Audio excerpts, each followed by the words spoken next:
Bem, boa noite, pessoal. Hoje é dia 11 de novembro de 2021, nós estamos entrando na reta final da nossa disciplina de análise matemática e eu acho que tem sido um semestre bastante proveitoso, né? Então, eu vou comentar aqui na aula de hoje, em termos de conteúdos, eu vou apresentar para vocês uma discussão a respeito da avaliação 3, né, que vocês entregaram ao longo dessa semana, e eu vou comentar aqui inicialmente o nosso planejamento das últimas aulas.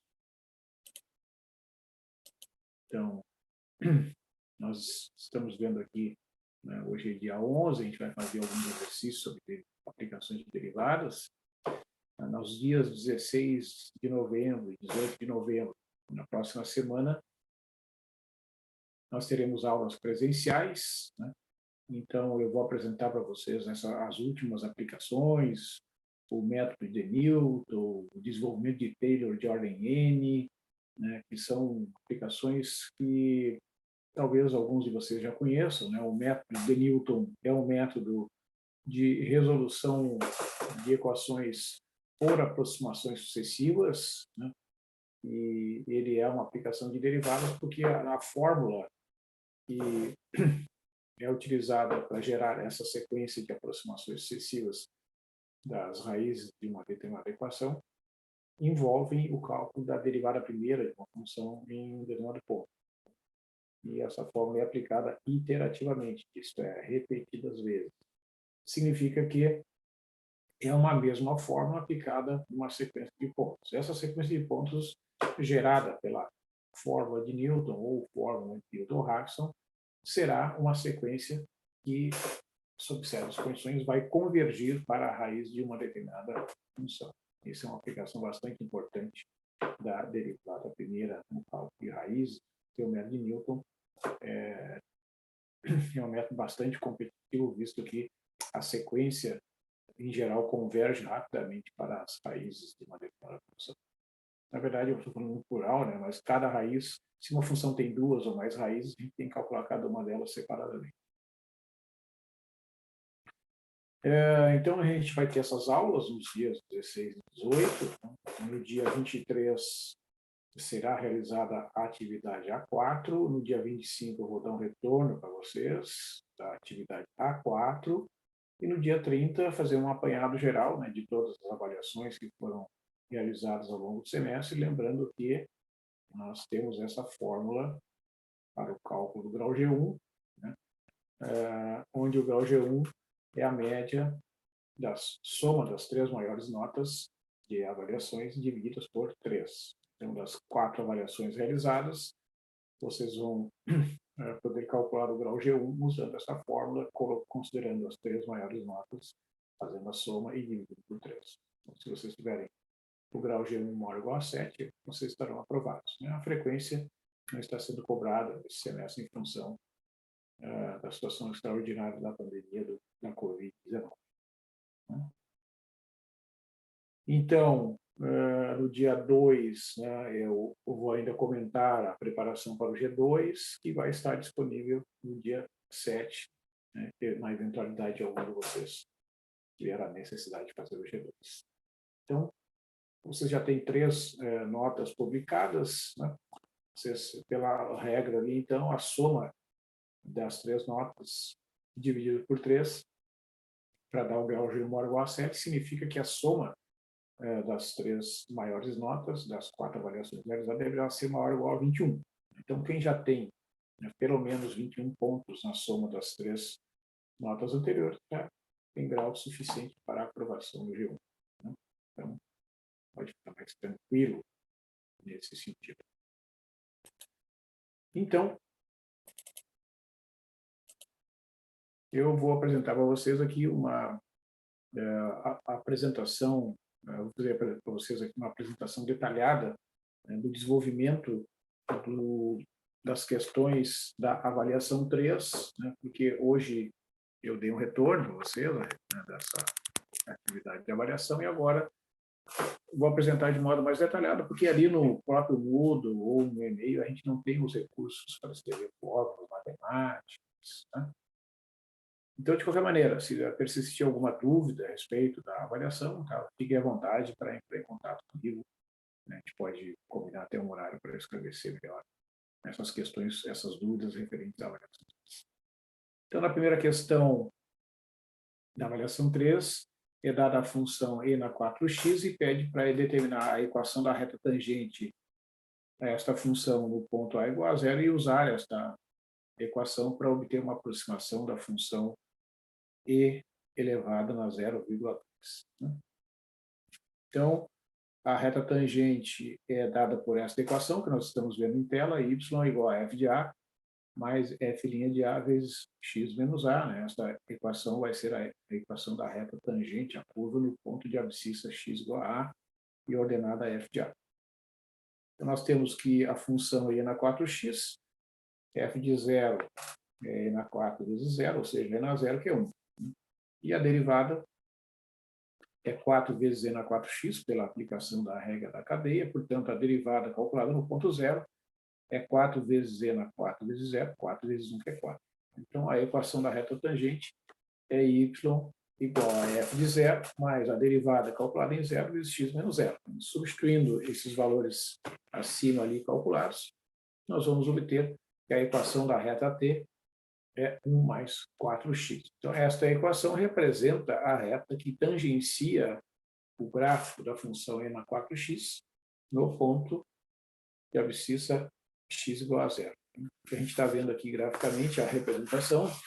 Então, nós temos aqui a curva representativa do e na 4x. Vocês vejam que essa curva está acima, né, do eixo x, porque ela assintoticamente vai tender a zero, no menos infinito. Então, essa aqui é uma reta, o eixo x, né, ou a reta y igual a zero, é uma assíntota da curva y igual a e na 4x. Né? A reta que tangencia esta função no ponto a de abscissa a igual a zero é esta reta t, 1 mais 4x. Né? Aqui é o ponto em que o y é igual a 1. Né? E eu marquei, então, aqui o 0,2, apenas para ter uma ideia, né? Mostrando que a função e a reta tangente estão bem próximas, como a gente pode ver ali graficamente. Né? Então, se eu quiser calcular e na 0,2, né? Eu observo que e na 4x deve ser igual a e na 0,2, portanto, 4x é 0,2, ou seja, o x é 0,2 dividido por 4, portanto, x deve ser 0,05. Né? Então, se o x for 0,05, o y dará 1 mais 4 vezes 0,05, ou seja, 1 mais 0,2, que é 1,2. Portanto, né, a função e na 4x avaliada de modo tal que produz uma aproximação de e na 0,2, nós concluímos que e na 0,2 é aproximadamente igual a 1,2. Né? Na verdade, para que o resultado, né, seja e na 0,2, o x deve ser 0,05. Né? Esse é o detalhe importante, né, que muitos não perceberam. Né? Usando o x igual a 0,2, na verdade, vocês estão calculando e na 0,8, é por isso que o resultado é muito diferente. Tá? Se vocês pegarem uma calculadora, né? Deixa eu mostrar aqui, se eu fizer o cálculo numa calculadora, vou pegar aqui no próprio computador, aqui, 0,2.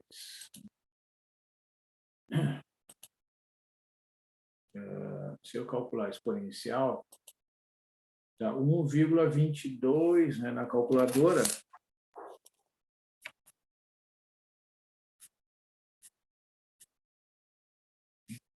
E na 0,2 é igual a 1,2214. Então, vocês vejam que a diferença aqui, né, de um para outro é de ordem de 2 centésimos. Né? Então, realmente é uma aproximação bastante boa aí, obtida no x igual a 0,05, né? Porque o 0,05 é um ponto que está muito próximo aqui, ó, né? Ó, certo? Então, no 0,05, né, a curva produz um excelente resultado. No 0,2, ó, vocês vejam que a distância é bem maior, ó, certo? Porque, na verdade, no 0,2, vocês estariam calculando E na 0,8. Tá? Então, por isso que o erro aqui no 0,2 é muito maior do que no 0,05. Né? O 0,05 está um ponto bem pertinho ali do zero comparado com o 0,2. Tá?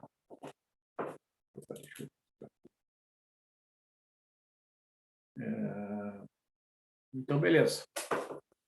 Está resolvido aí.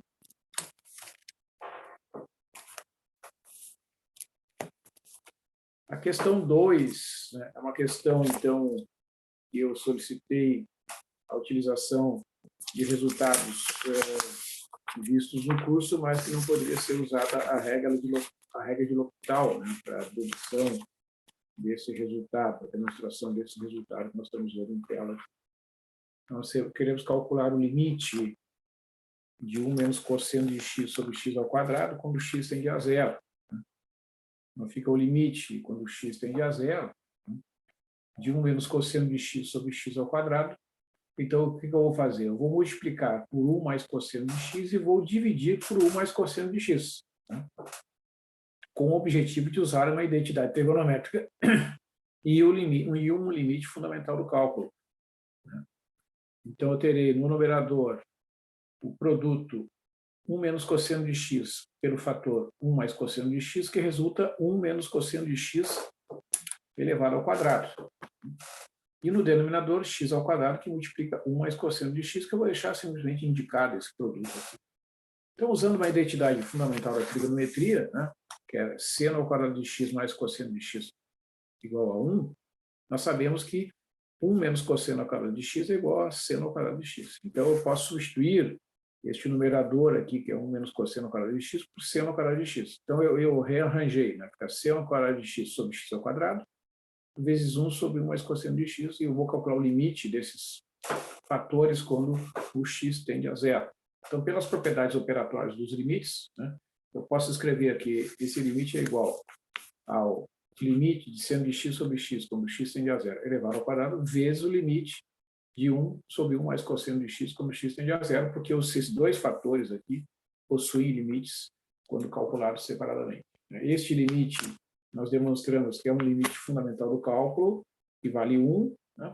E este fator aqui, ele é um limite que é conhecido, porque o cosseno de x vai tender a 1 quando o x tende a zero. Então, é resolvida a indeterminação, né, que fica expressa aqui pelo limite fundamental.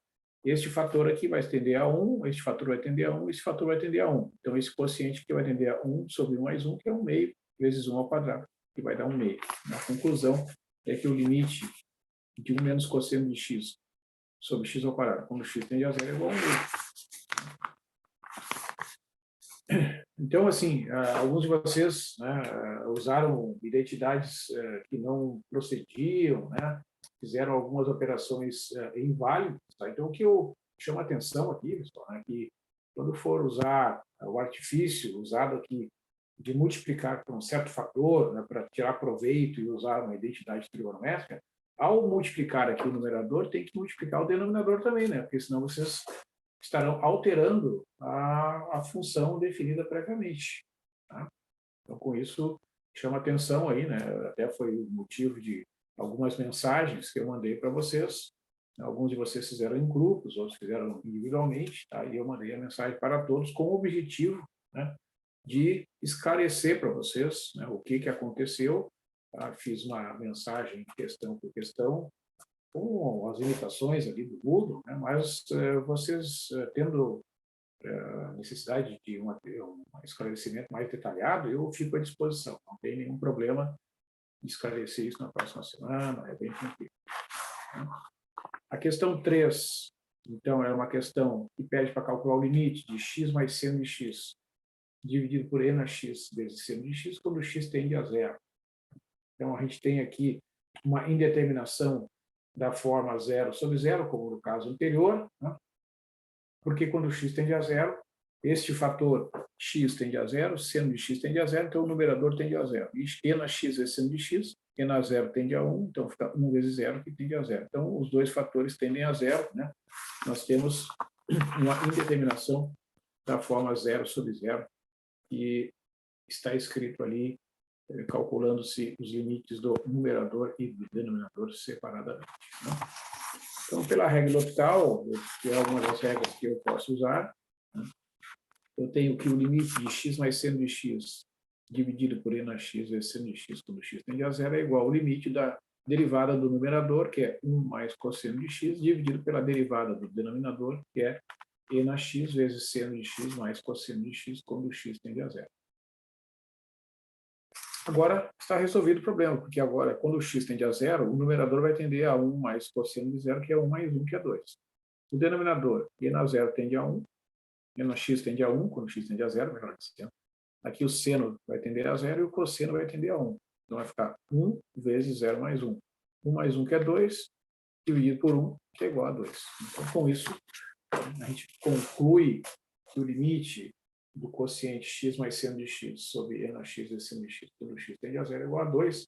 Alguns de vocês fizeram o cálculo desse limite dividindo todos os fatores por seno de x, usando o limite fundamental do cálculo, outros dividiram por x e usaram o limite fundamental do cálculo. Então, qualquer uma dessas técnicas é correta neste caso.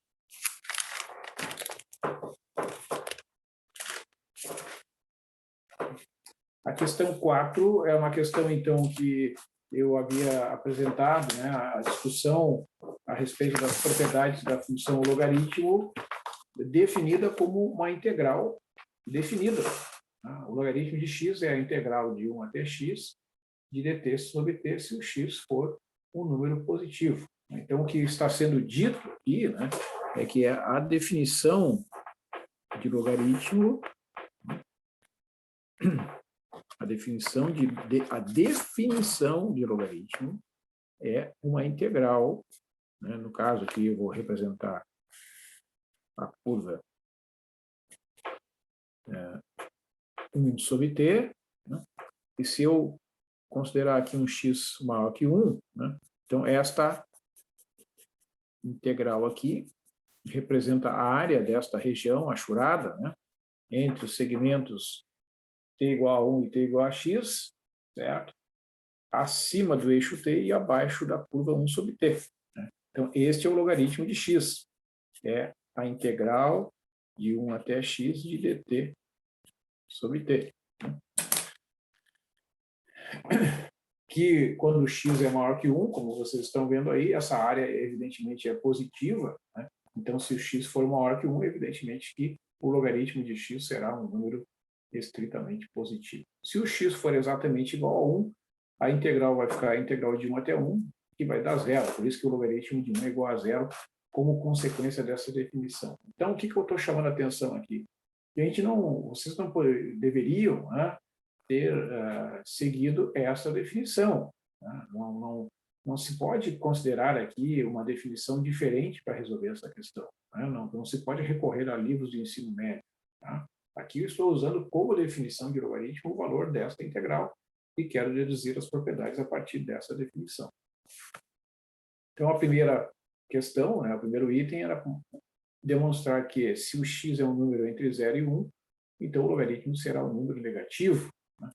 Porque se o número x for entre 0 e 1, o logaritmo de x vai ser a integral de 1 até x de dt sobre t. Mas a gente sabe, pelas propriedades da integral definida, que se eu inverter a ordem aqui dos limites de integração, o sinal da integral troca. Então, a integral de 1 até x de dt sobre t é menos a integral de x até 1 de dt sobre t. Ora, então o que acontece aqui? Nós temos a integral de dt sobre t, quando o t varia de x até 1, é representada por essa região achurada, aqui o x está entre 0 e 1, está aqui o 0, vamos botar o 0 aqui.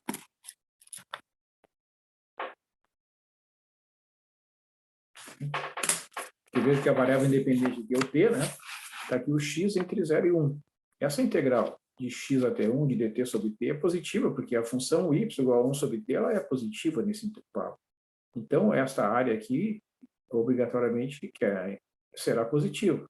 Então, a integral de 1 até x, que representa o logaritmo de x, que é menos a integral de x até 1 de dt sobre t, será negativa, pois esta integral de dt sobre t, quando t varia de x até 1, é evidentemente um número positivo.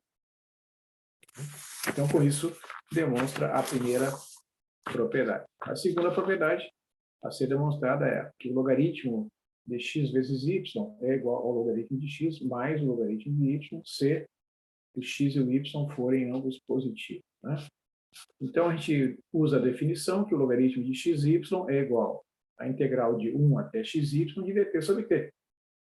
Ou seja, a integral de 1 até x de dt sobre t mais a integral de x até xy de dt sobre t. Pelas propriedades da integral definida, né? Eu estou dividindo esse intervalo de 1 até xy, fazendo a integral de 1 até x e somando com a integral de x até xy. Isso é conhecido ser verdadeiro, pelas propriedades da integral definida.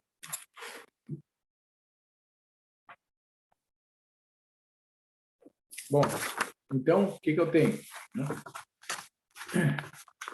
Se eu chamar a variável auxiliar u de t sobre x, né, nós teremos que o du vai ser dt sobre x.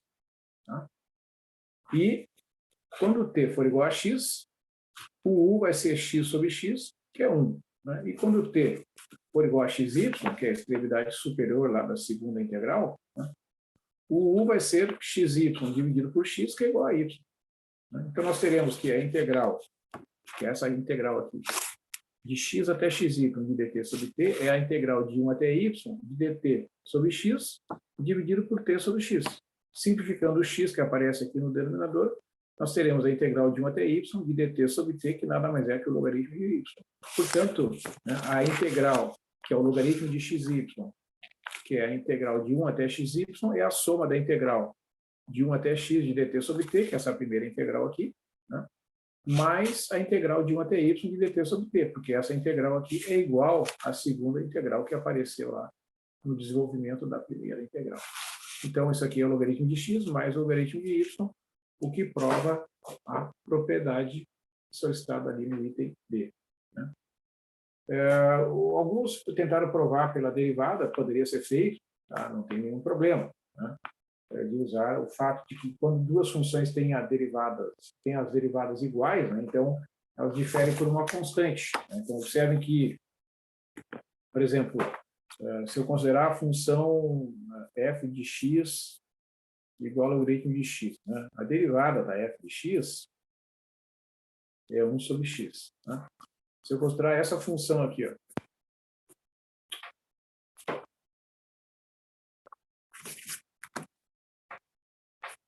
vou chamar aqui de g de x.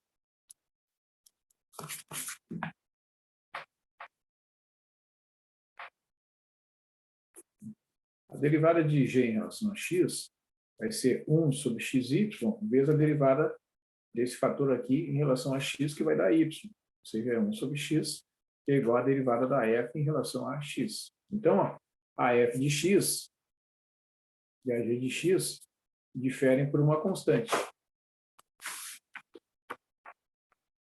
Tá?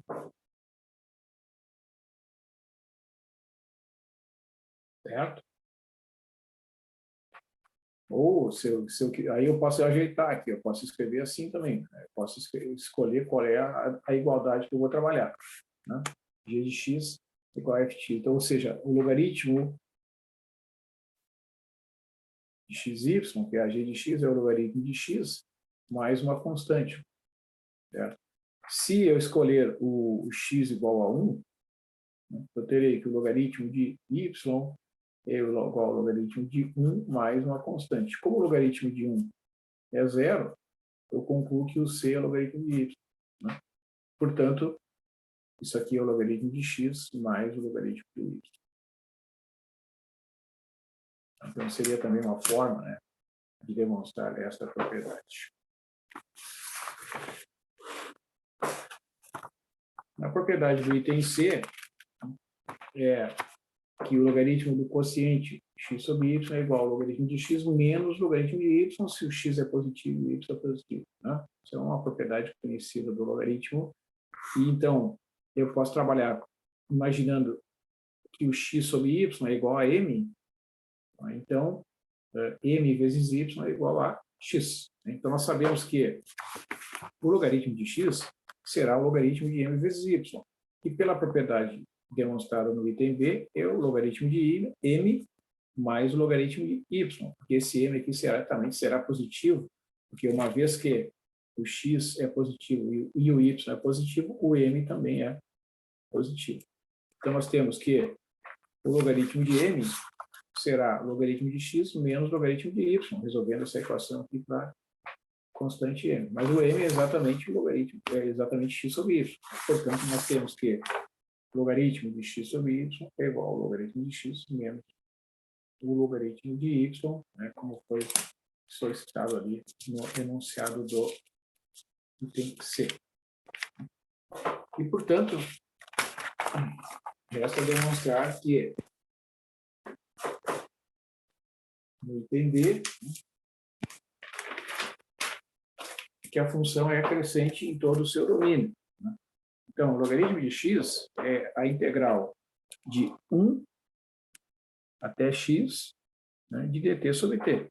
A derivada do logaritmo é o valor da derivada desta expressão aqui, e a derivada de uma integral definida de 1 até x de dt sobre t é o valor da função 1 sobre t calculado no extremo superior, ou seja, 1 sobre x. Como x é um número positivo, esse quociente aqui, 1 sobre x, será sempre positivo. Portanto, se a função é chamada de f, né, é logaritmo de x, então a sua derivada 1 sobre x é positiva, para tudo x maior que zero, logo a função é crescente em todo o seu domínio, que era o que foi solicitado ser demonstrado ali no item D.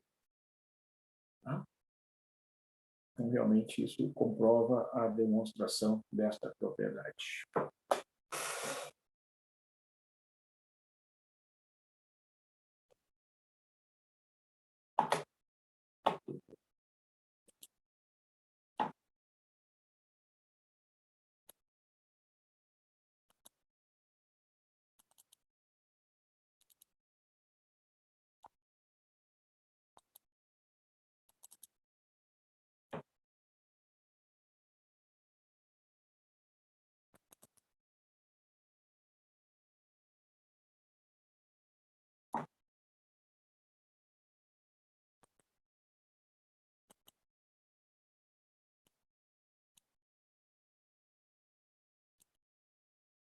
Então, aqui nós vamos apresentar, dando continuidade, né, a essas aplicações da derivada, o cálculo das raízes de uma equação pelo método de Newton.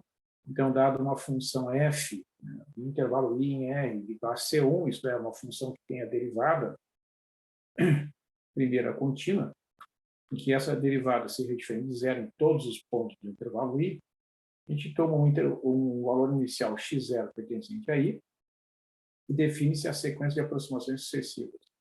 x1 igual a x0 menos f de x0 sobre f de x0, x2 igual a x1 menos f de x1 sobre f de x1, né? Xn mais 1 igual a xn menos f de xn sobre f de xn.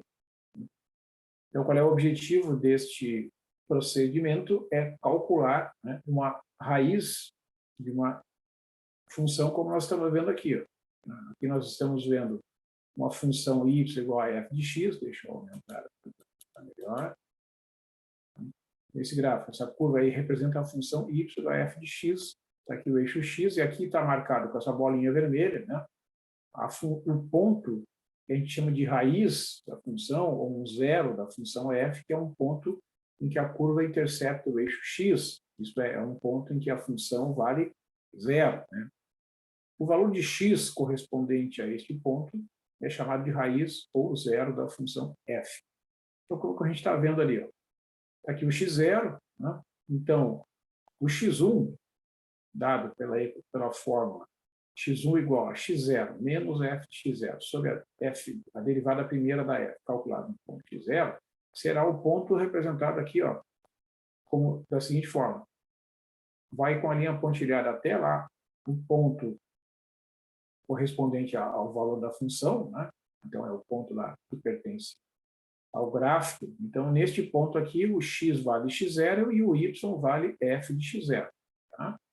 Então, traça a reta tangente, a curva neste ponto, e onde a reta tangente interceptar aqui o eixo x, o resultado será exatamente o x1 dado por esta fórmula x1 igual a x0 menos f de x0 dividido pela derivada no ponto x0. Aí vai calcular o x2, que é igual a x1 menos a f de x1 dividido pela derivada da f calculada no ponto x1. Esse x2 que aparece aqui é exatamente obtido da mesma forma. Aqui o x1 vai com a linha pontilhada até o gráfico da função f. Então, neste ponto aqui, o valor do y é f de x1. Aí marca este pontinho aqui, pega a reta tangente da curva neste ponto e traça a reta tangente até ela chegar aqui no eixo x. A intersecção desta reta tangente com o eixo x será o ponto x2 dado pela fórmula acima. E repete-se esse processo e nós percebemos então que essa sequência de números converge para um pontinho em vermelho ali, que é a raiz da função.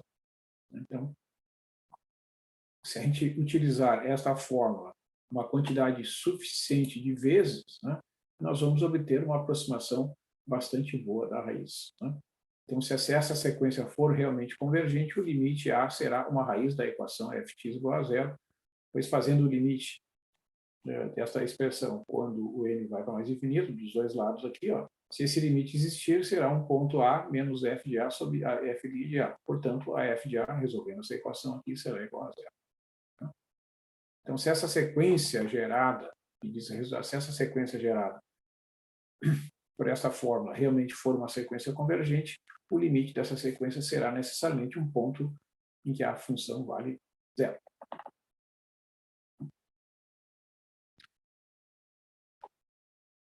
Então, para calcular as raízes propriamente ditas, né, uma vez que a fórmula que gera aproximações sucessivas da raiz é dada por essa igualdade, xn mais 1 igual a xn menos f de xn, dividido pela derivada primeira da f, calculada no ponto xn, para n igual a 0, 1, 2, assim por diante, devemos primeiramente localizar as raízes da equação fx igual a 0 e definir uma aproximação inicial, né, porque essa aproximação inicial x0 aqui, que aparece, né, a gente chama de semente, ela não tem uma fórmula. Então, como é que a gente faz para chutar essa aproximação inicial, para escolher essa semente? Eu tenho que ter uma ideia, né? Tenho que ter uma noção de qual é o intervalo que contém a raiz da função que eu estou procurando. Né? Então, a gente pode fazer o gráfico, né? A gente pode fazer uma tabela de pontos, certo? Então, vamos convencionar que os intervalos de localização das raízes terão comprimento unitário. Então, se a raiz estiver entre 0 e 1, para mim está bom. Se estiver entre 5 e 6, para mim está bom, que é um intervalo unitário. Né? E em cada intervalo há somente uma raiz da equação. Não faz sentido, né, a gente trabalhar com intervalos que contenham duas raízes no mesmo intervalo. Então, se tiver duas, a gente separa. Digamos, na primeira metade tem uma raiz, na segunda metade tem outra. Né? Ou em qualquer outro subintervalo. Então, em cada intervalo, selecionamos uma aproximação inicial da raiz, chamada de semente, que é o x0, e implementamos a fórmula que gera as demais aproximações da raiz. Né? Então, pela característica do método, né, os cálculos serão realizados numa planilha. Né? Então, para tanto, devemos incluir células que efetuem os cálculos da função, da derivada e do quociente que aparece na fórmula, e o cálculo das aproximações sucessivas da raiz. Então, como critério de parada geral, vamos usar o seguinte: o número de iterações é igual a 3. Se em alguns casos a gente considerar que é necessário um número maior de iterações, isso poderá ser feito. Né? O uso da planilha pode ser feito com um custo bem baixo.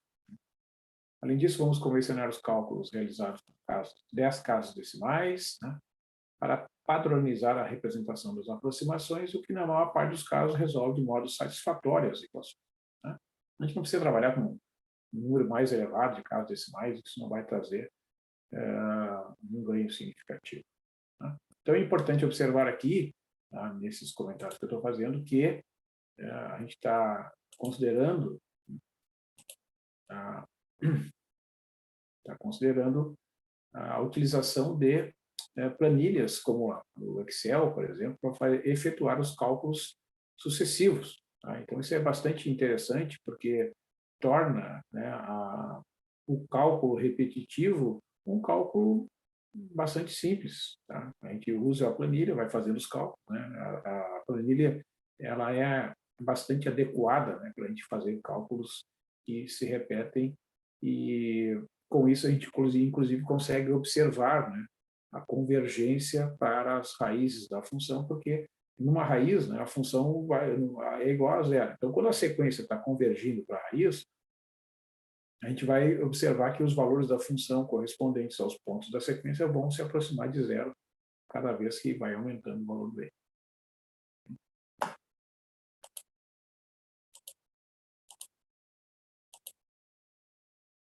Então, esse método de Newton é considerado um método de ordem 2, né? Significa que, em certos casos, se após o número de iterações a aproximação xn tem p algarismos decimais corretos, então o xn mais 1 tem 2p algarismos decimais corretos. Né? Vamos considerar aqui que a derivada segunda é limitada em módulo por uma constante a, e que a derivada primeira em módulo é limitada inferiormente por uma constante b, onde a e b são constantes positivas. Né? Então, o a é um limite superior para a derivada segunda, para o valor absoluto da derivada segunda, e o b é um limite inferior para o valor absoluto da derivada primeira. Isso aqui é uma forma de garantir que a derivada primeira não será igual a zero. Né?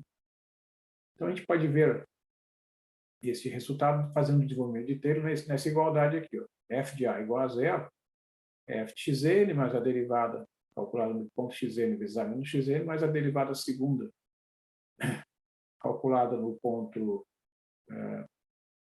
C, dividido por 2, vezes A menos xn ao quadrado. Né? Então, se eu isolo aqui este termo, né, observando que eu desenvolvi aqui o produto, ó, então eu terei f' de xn vezes xn aqui do lado esquerdo, menos fxn, né? Menos, aqui a f de a vale zero, então eu multipliquei e passei para o outro lado. Né? Então, a derivada de f em xn vezes xn, menos f de xn, menos a derivada de f em xn vezes a, igual a derivada segunda no ponto c sobre 2 vezes a menos xn ao quadrado. Né? Dividindo pela derivada, nós teremos que o xn menos f de xn sobre a derivada de xn menos a é igual a derivada segunda dividido por 2 vezes a derivada primeira, vezes a menos xn ao quadrado. Então, isso aqui, na verdade, o módulo, né, dessa expressão será xn mais 1 menos a. Isso aqui é o xn mais 1, né, esse valor, esse fator aqui. Então, o módulo de xn mais 1 menos a será menor ou igual a sobre 2b vezes xn menos a ao quadrado. Então, a diferença que há entre o xn mais 1 e o a é proporcional ao quadrado da diferença entre o xn e o a. Então, quando o xn menos a é menor que 1, o quadrado é muito menor, o que exibe a rapidez da convergência do método. Tá? Então, aqui nós vamos mostrar, né, como pode ser utilizado o método Newton para resolver uma equação de terceiro grau, para calcular as raízes da função x ao cubo menos x mais 0,2, ou seja, resolver a equação x ao cubo menos x mais 0,2 igual a zero pelo método Newton-Raphson com critério de parada 3 iterações. Então, para fazer análise gráfica, foi obtido na página da internet de Wolfram Alpha, né, o gráfico dessa função.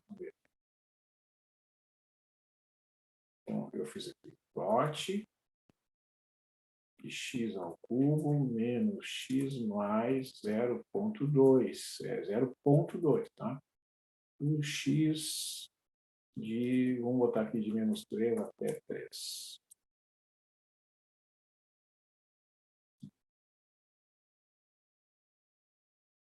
Então, vocês vejam que tem aqui, ó, uma raiz aqui, aproximadamente, aqui tem duas, aproximadamente. Então, vamos diminuir aqui o intervalo, vamos botar de menos 2 até 2, para melhorar a resolução e a interpretação.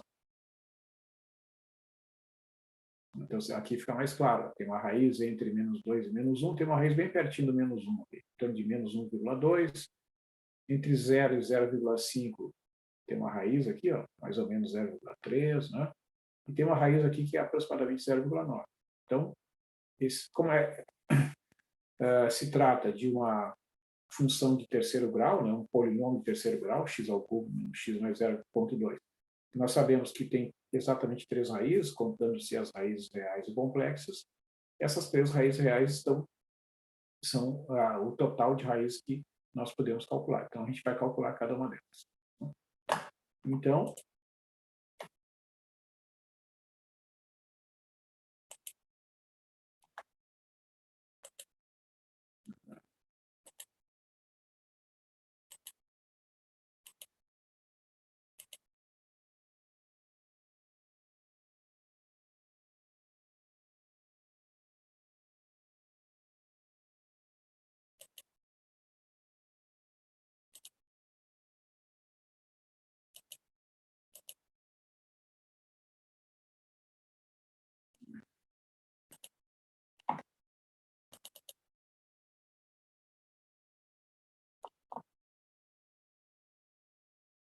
aqui o gráfico, né? Eu ampliei aqui a curva. Então, a gente tem uma raiz entre menos 2 e menos 1, uma raiz entre 0 e 1,5, e outra raiz entre 1,5 e 1. A função que nós queremos calcular as raízes é a função x ao cubo menos x mais 0,2. Né? No Brasil, a norma técnica diz que nós devemos separar a parte inteira da parte fracionária dos números reais com vírgula, né? Mas lá no plot do Wolfram a gente tem que usar o ponto, então tem que cuidar disso aí. A derivada desta função será, pelas regras conhecidas, 3x ao quadrado menos 1, já que a derivada de 0,2 é igual a 0. Né? Então, o xk mais 1, que é xk menos f de xk, dividido pela derivada primeira calculada em xk, será dado pela seguinte forma. Xk mais 1 é xk menos xk ao cubo menos xk mais 0,2, dividido por 3x ao quadrado menos 1, e o k varia de 0 até 2, porque nós vamos fazer 3 iterações. Né? Então, a primeira raiz que nós vamos calcular é a raiz que está entre menos 2 e menos 1. Olha essa raiz aqui. Tá? Então, eu vou usar como critério de escolha, né, da semente o ponto médio do intervalo que contém a raiz. O ponto médio do intervalo menos 2, menos 1 é menos 1,5. Né? Então, a semente, neste caso, aqui, deste intervalo, é menos 1,5. Fazendo k igual a 0, nós vamos produzir o x1, que é x0 menos x0 ao cubo menos x0 mais 0,2 dividido por 3 vezes x0 ao quadrado menos 1. Ou seja, é menos 1,5, aqui eu escrevi errado, tá? Menos 1,5 menos 1,5 menos 1,5 mais 0,2 vezes 3 menos 1,5 ao quadrado menos 1 vai dar menos 1,20. Né? Deixa eu mostrar para vocês aqui como é que a gente pode fazer isso no Excel. Depois eu mostro. Bom, então aqui é a aproximação x1. O x2 será x1 menos x1 ao cubo menos x1 mais 0,2 dividido por 3x1 ao quadrado menos 1, que vai dar menos 1,10, 31, 20, 77, 8,5. Quando k for 2, nós vamos obter x3, que é igual a x2 menos x2 ao cubo menos x2 mais 0,2 dividido por 3x2 ao quadrado menos 1. Faz a conta aqui, vai dar menos 1,088, 31, 67, 993. Então, nós obtemos menos 1,5, menos 1,20, 86, menos 1,10, 31, 27, 7, 8, meio. Então, como é que a gente faz isso no Excel? Vou deixar. A gente faz assim.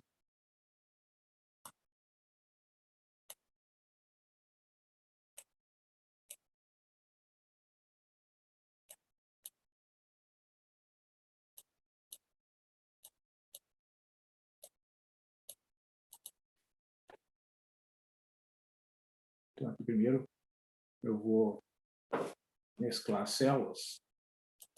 Vou botar um título.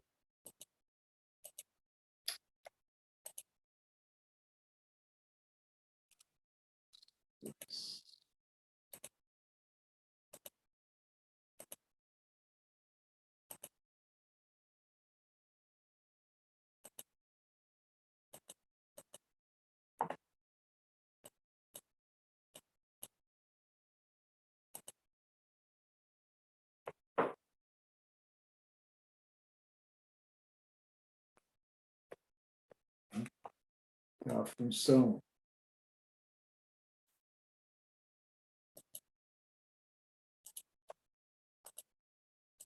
nós estamos trabalhando aqui é x ao cubo menos x mais 0,2, né? Os intervalos que contêm as raízes, intervalos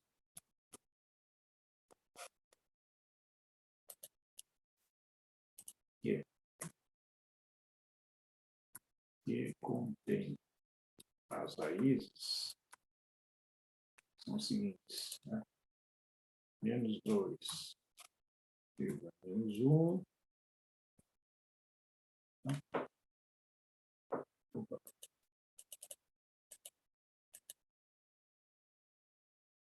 Intervalo de 0 até 1,5, né? E o intervalo de 1,5 até 1. Tá? Então, o que a gente vai fazer?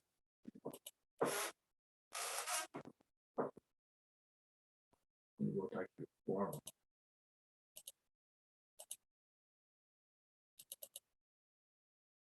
Fórmula iterativa.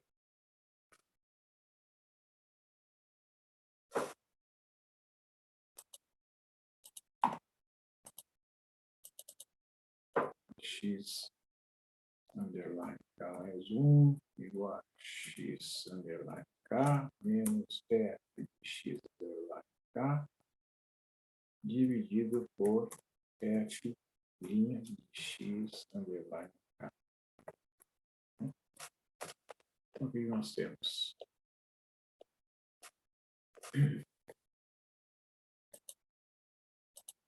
Vamos escrever como se fosse texto aqui primeiro, né? Que a derivada é 3 vezes x ao quadrado menos 1. Então, nós vamos botar o k, o xk, f de xk, derivada do xk. Opa. Vamos separar aqui. Derivada ponto xk. Função ponto xk dividido pela derivada ponto xk.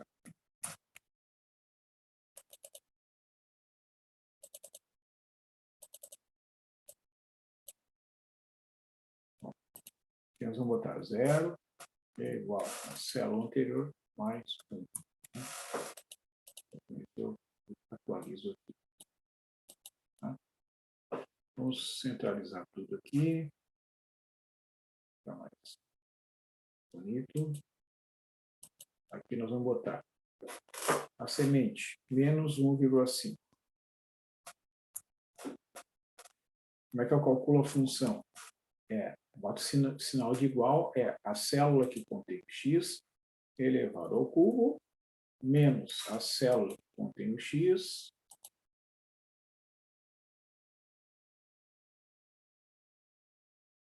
mais 0,2. Tá? A célula que contém o x é a célula E12. Estão vendo aqui? E12. Então, E12 é igual a E12 ao cubo menos E12 mais 0,2. X ao cubo menos x mais 0,2. Agora vamos calcular a derivada. É igual. A gente bota o símbolo de igual, ele entende que a gente vai escrever uma forma. 3 vezes a célula E12 elevado ao quadrado menos 1. Pronto. Aqui é a derivada. E aqui é a divisão, né? A função dividido pela derivada. E agora nós vamos formatar todas essas células com um número com 10 casas decimais. E aqui, ó, nós temos agora calcular o x1, né? Então, é igual ao x0 menos o resultado da divisão. 1,2086, etc. Vamos olhar lá. menos 1,20, 86, 95, 65, 22. Exatamente esse resultado aqui.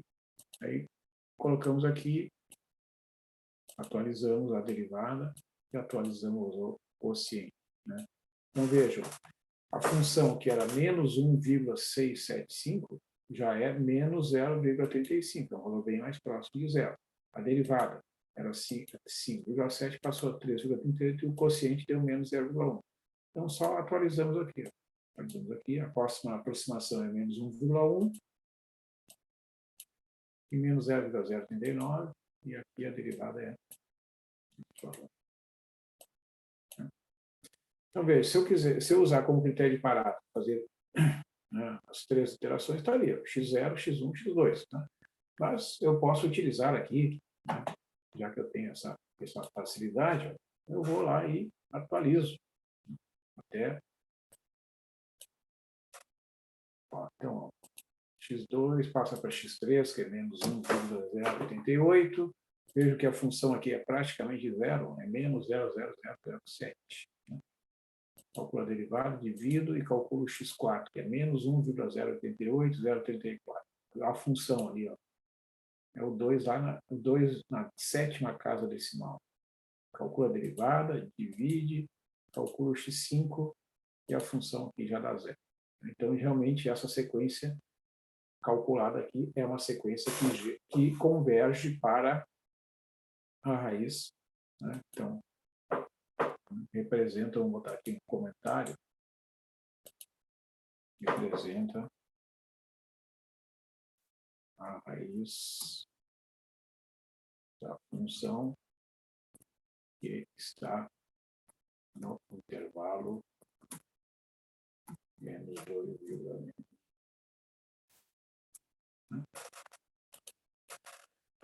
Muito bem. Então, agora eu vou calcular de novo, considerando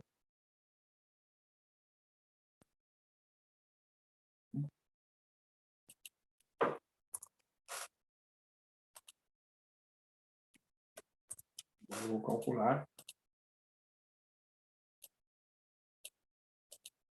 a raiz que está entre 0 e 1,5. Então, a semente será 0,25, que é o ponto médio entre 0 e 1,5. Vou centralizar aqui. Então, a função é a célula que contém o x elevado ao cubo, menos a célula que contém o x, mais 0,2. Aqui no Excel a gente coloca vírgula. Né? A derivada é igual, bota o símbolo da igualdade, 3 vezes a célula que contém o 0,25 e a célula E20, que é elevado ao quadrado, menos 1. Aqui tu vai dividir essas duas quantidades nessa ordem. E aqui tu vai subtrair, ó, que é a célula do x0 menos o resultado da divisão. E agora nós vamos formatar todas essas quantidades com 10 casas decimais. Seleciona número aqui e coloca 10 casas. E agora vai atualizando. Calcula a função, a derivada primeira, a divisão, e atualizamos aqui, calculando o x2. Vejam que a derivada aqui, mas a função aqui já é bem mais próximo de zero que aqui, ó, porque já saiu de um ponto mais, em que a imagem é mais próxima de zero. Né? Vamos ver aqui. Vamos calcular mais uma vez. Né? A atualização já deu 0,20, 91, 48, 84. A função aqui já é praticamente zero, não vai fazer diferença. Então, a gente prosseguir. Então, aqui não tem necessidade de eu prosseguir. Então, representa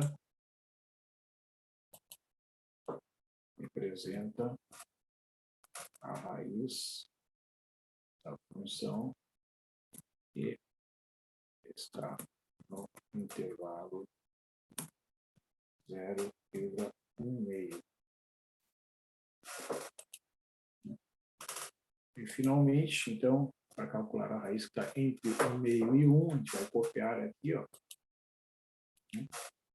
Aqui nós vamos colocar 0, vamos colocar essa célula mais 1, né? Cara aqui,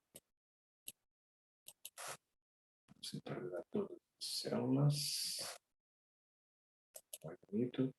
Então, como a raiz está entre 1/2 e 1, o ponto médio é 1,5 dividido por 2, que é 0,75. Né? 0,75. Então, o que nós vamos fazer é igual a célula que tem o valor de x elevado ao cubo menos esta célula mais 0,2. É um número bem próximo de zero. A derivada é 3 vezes a célula que contém o x elevado ao quadrado menos 1. E aqui a divisão é igual à divisão da função pela sua derivada primeira. Então, aqui nós vamos formatar essas células em 10 casas decimais. E aqui nós vamos fazer, ó, é igual a célula que contém o x0 menos o resultado dessa divisão, vai dar 0,93. Né? Nós atualizamos aqui, a função já dá bem pertinho de 0, 0,08, né? Calculamos aqui, atualizamos aqui a raiz, a aproximação é 0,88, né? Ó, aqui vai dar 0,007, 0x3.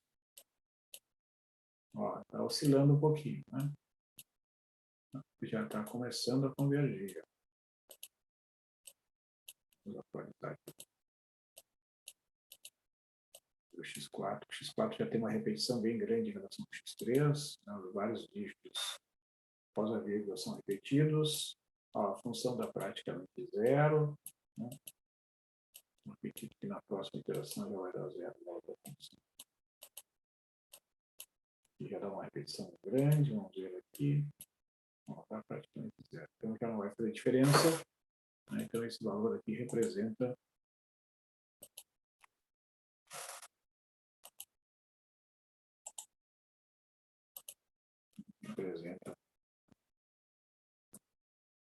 a aproximação da raiz da função que está no intervalo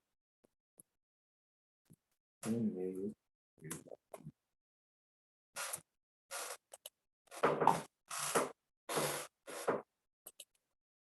Então, aqui temos os resultados, né? E os valores obtidos, então, para cada um dos intervalos, né? Conforme a gente apresentou ali no Excel.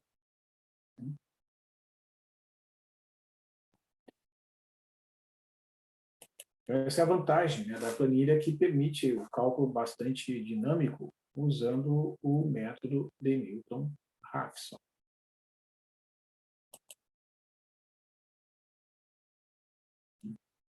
Um outro exemplo que eu apresento aqui é resolver uma equação transcendente, uma equação que envolve uma função exponencial e na x mais x igual a zero. Né? Fazendo o gráfico dessa função, a gente vê que ela vai ter uma raiz aqui entre menos 1 e 0. Né?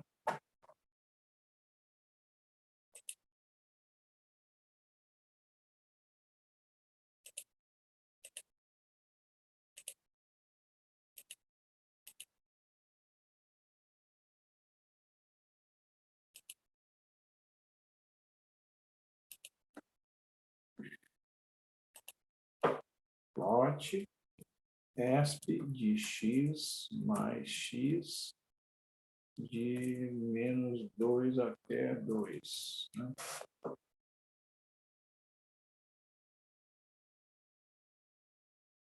A gente vê que realmente, né, ela vai ter essa raiz aqui, porque a derivada vai ser na x mais 1, que, portanto, a derivada indica que essa função é crescente, ela não vai voltar a diminuir, não vai cortar o eixo x mais para frente. Né? Então, essa equação possui somente uma raiz no intervalo menos 1, 0. Né? A derivada da função e na x mais 1 é e na x mais 1. desculpe, a derivada da função f de x igual a e na x mais x é igual a f' de x e na x mais 1. Então, aqui estão as aproximações iniciais, né, e as sucessivas, né, obtidas também pela planilha.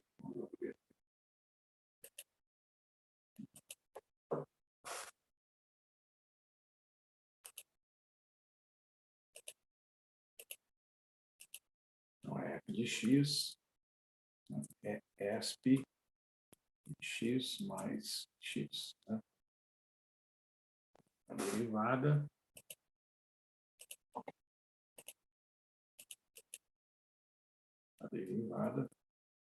é igual a ESP de x mais 1. Tá? Então, o intervalo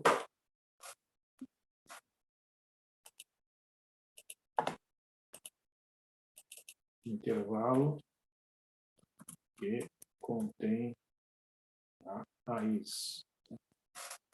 Esse intervalo aqui, menos 1,0. Né? Então, opa, vou centralizar aqui, vamos pintar de amarelo.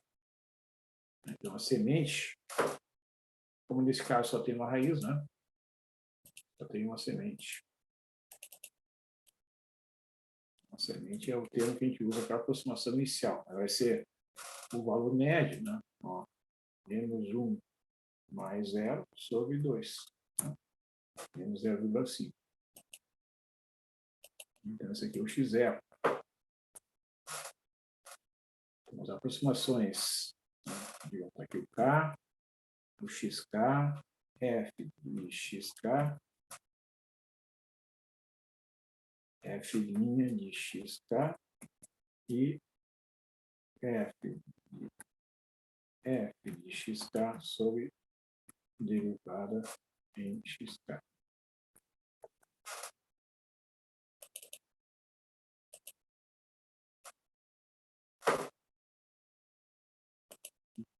Então, aqui o K vale 0, a semente é menos 0,5.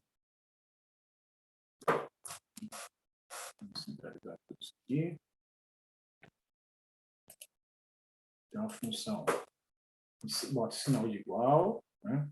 É ESP, quando a gente escrever ESP, ele oferece a opção ESP, retorna e elevado à potência. Então, a gente clica ali, abre um parênteses. Aí tu bota a célula F11, fechou o parênteses, mais F11, aí digita lá, F11.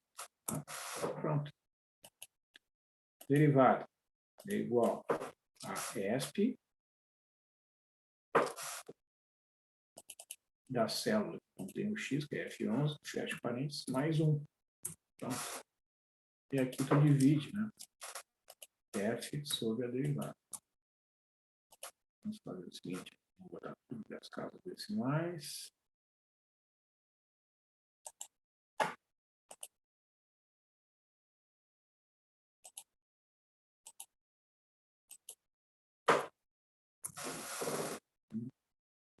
Aqui é igual a célula anterior mais 1.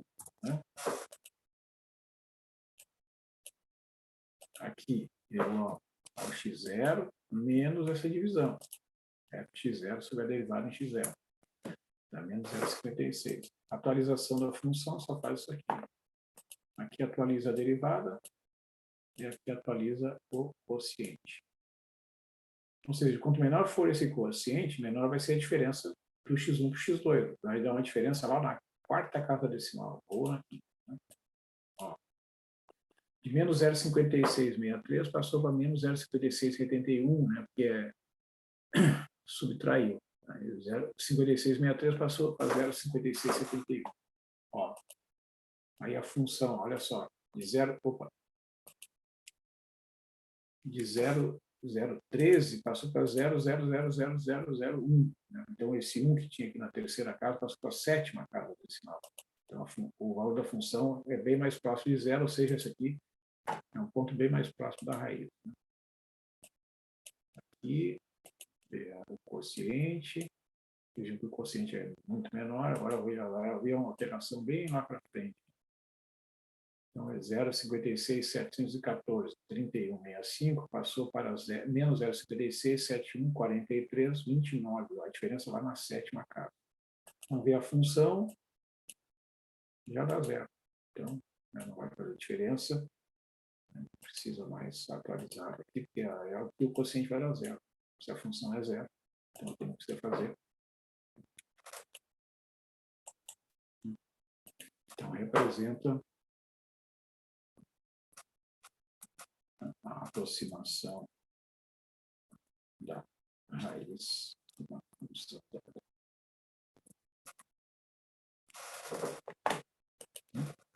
Então, com esses exemplos aí, a gente ilustra que realmente o método de Newton é um excelente método de resolução de equações, é uma aplicação importantíssima, então, da derivada primeira, né, no cálculo de raízes de funções para as quais não existem fórmulas como a gente conhece para resolver, por exemplo, uma equação de segundo grau. Então, essa é uma das grandes aplicações da derivada na obtenção de aproximações sucessivas da raiz de uma equação da forma f de x igual a zero, onde a função f, se for derivável, permite que a gente obtenha, a partir de uma semente, e essa semente geralmente é um ponto que é conhecido e escolhido, né, pelo usuário, digamos assim, do método, né, e como critério, apenas para facilitar aqui a comunicação com vocês, eu estou usando o ponto médio do intervalo que contém a raiz. Em tese, né, quanto mais próximo, quanto melhor for o chute inicial, isto é, quanto mais próximo a semente estiver da raiz, melhor. Né? Mas, como a gente está fazendo aqui cálculos bastante simples, né, esta escolha do ponto médio acaba por ser suficiente na maior parte dos exemplos.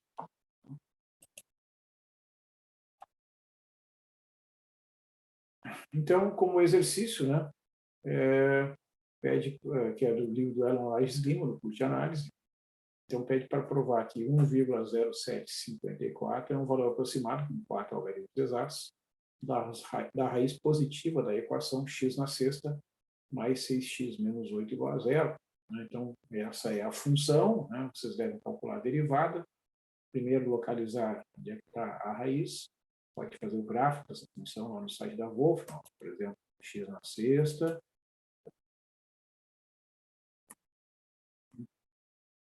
X na sexta, mais 6x menos 8. Mais 6x menos 8. Não precisa botar o vezes ali, tá? Vamos 3 a 3, depois a gente vai mexendo no intervalo, se quiser, né? Ó, vou botar aqui, ó, de menos 2 até 2.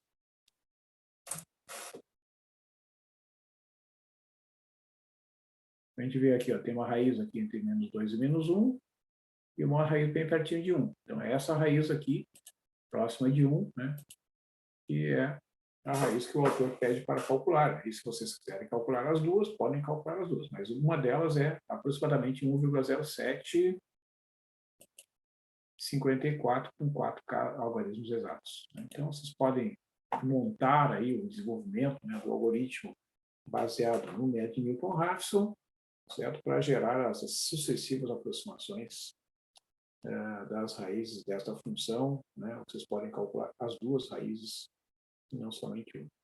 Então, como dica aí, como exercício, né?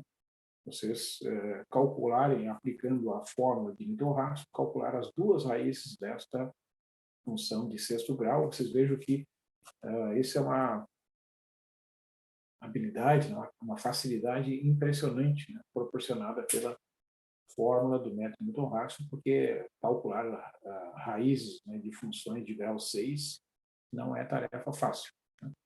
E hoje, com os recursos, né, como o comando plot aqui do site da Wolfram, que é um site aberto, né, aos usuários, não precisam se cadastrar, né, a gente pode perfeitamente enxergar, né, a posição em que as raízes estão graficamente falando. Né?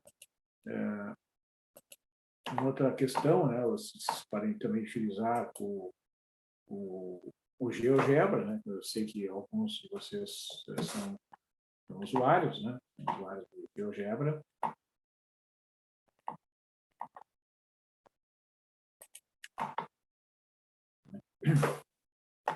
Então, por exemplo,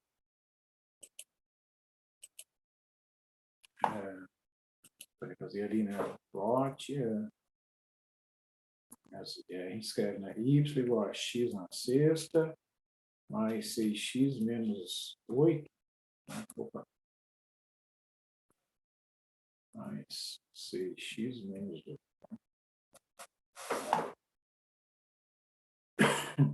Então dá para ver aqui, ó. Tem uma raiz pertinho de 1 e outra entre menos 2 e menos 1.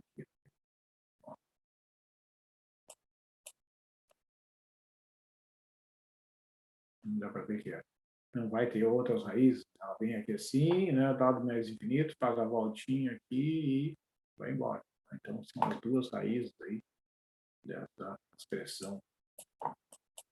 O alumínio dela aqui é em torno de menos 13, ó. Entre menos 12 e menos 14 aqui. Então, ela vai vir até o menos 13, aproximadamente vai começar a subir.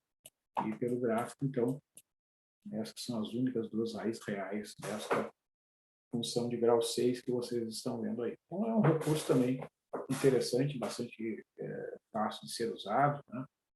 E pode ser, inclusive utilizado em escolas do ensino médio, né? Para pesquisar raízes e resolver outros tipos de problemas.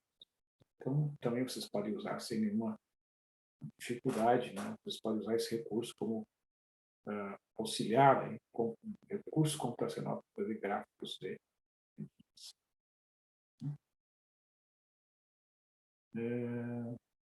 inclusive, né, só aproveitando aqui, então, aquela questão ali do trabalho, vocês poderiam fazer os dois gráficos um só aqui, né? O Arena 4x, ó, e 1 mais 4x.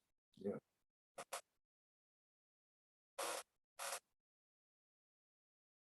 Pode fazer as duas curvas num gráfico só. Ó. Ou seja, a curva está aqui acima do eixo, ó, e a reta tangente está lá embaixo. Ah, mas eu quero um intervalo menor para dar um melhor acabamento. Sim, pode ir testando aqui, ó. Vamos ter várias possibilidades.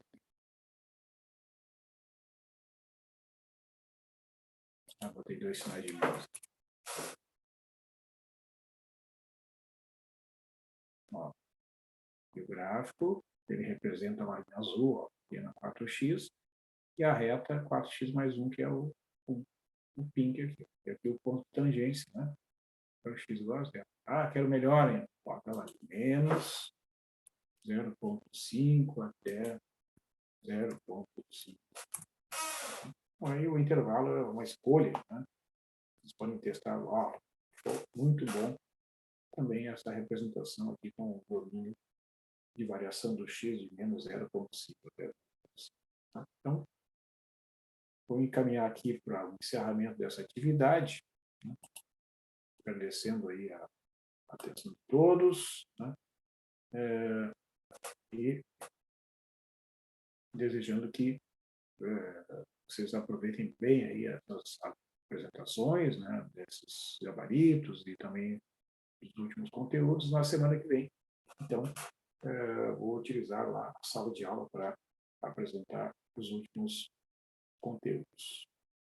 Uma boa noite a todos. Aqueles que vão fazer o ENAD, eu desejo uma boa prova. Eu estarei lá no espaço ali próximo à biblioteca, né, para distribuir a cortesia da PUC para o estacionamento, tá, para os alunos que vão fazer o ENAD, né, e desejo que façam uma boa prova, né, se concentrem, leiam com bastante atenção, né, o enunciado das questões e procurem, né, desenvolver as questões do modo mais claro, né, do modo mais tranquilo, escolham as opções corretas, né, porque é uma prova bastante extensa, então eu já participei até mesmo da banca de elaboração da prova, né, participei da comissão assessora e avaliação da área de matemática, né, na área de 2014, né, fui escolhido aqui como representante da então Faculdade de Matemática da PUC, né. Participei de várias reuniões ao longo do ano de 2014, na elaboração da matriz de prova, né, seleção dos itens que iriam cair na prova, né. Era uma comissão com vários colegas de universidades brasileiras, né. Tinha um colega da Bahia, tinha um colega do Amazonas, um do Rio de Janeiro, outro de São Paulo, outro do Mato Grosso. Então, foi um trabalho bastante interessante e eu, né, tive um conhecimento bastante aprofundado ali da estrutura da análise. Então, o objetivo da prova é fazer uma verificação, né, dos conhecimentos adquiridos ao longo do curso, não somente os conhecimentos técnicos, a parte operacional, né, saber fazer as contas, mas dos conceitos, né? Tá? Então, é muito importante vocês prestarem atenção, né, nas perguntas, tem algumas questões que a gente completar, né, ou então de justificar aqui por que uma coisa afirmativa é verdadeira, né, tem questões, então, de cada encadeamento lógico, né, aplicação de teoremas, utilização de propriedades dos conjuntos, dos domínios, anéis de integridade, corpos. Tem alguns resultados que envolvem teoremas da análise, teoremas da álgebra, fórmulas de cálculo, integrais, derivadas, né, propriedades das funções deriváveis e assim sucessivamente. Né? Então, desejo a todos uma boa prova, né, também um bom final de semana, um bom feriado, porque segunda-feira tem dia de descanso, né, recuperação das energias, e então, preparando aí para aqueles que vão, né, ainda acompanhar a disciplina, esta reta final, né, conto aí com a participação de todos, e se algum de vocês, então, tiver alguma dúvida sobre esta avaliação que foi discutida e apresentada, eu estou à disposição, tá? Uma boa noite a todos. Nos vemos lá no domingo, quem tiver inscrito e que alguns de vocês eu sei que vão fazer análise em Gravataí, né? E outros vão fazer análise aqui em Porto Alegre. A todos, uma boa prova, uma boa noite.